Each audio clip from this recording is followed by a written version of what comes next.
Marleen, dat is zo'n kind waarvan me zit dat het vrije bij de vreed versleten heet. De allereerste, dat was een fotograaf, maar daar was het binnen 14 dagen van af. Want ja, wij buurt niet duurluurs, als de al zijn leven huurt. En slo het veugeltje, kiek en zwaait het luid. Kiek en slo het veugeltje, huur en zwaait het fluit.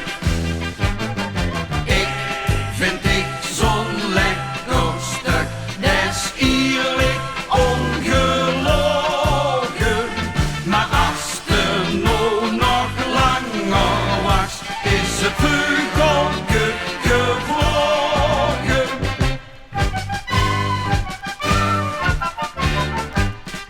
Van de vrijers nummer 2 wies nummer 8.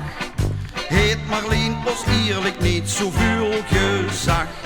De ene laatste even maakte het weer leuk. Die kwam altijd met de knarie op bezoek.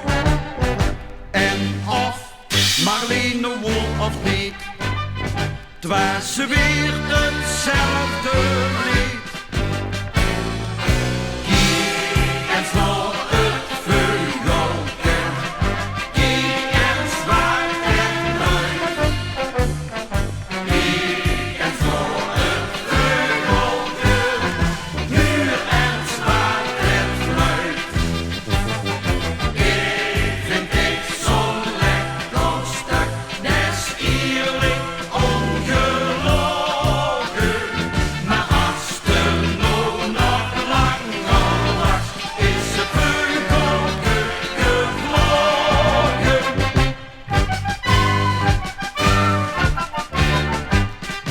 Och, wat hadden we compassie met Marleen. Dat kost onderhand de vrijers niet meer zien. De allerlaatste evel vond het ene schat, ene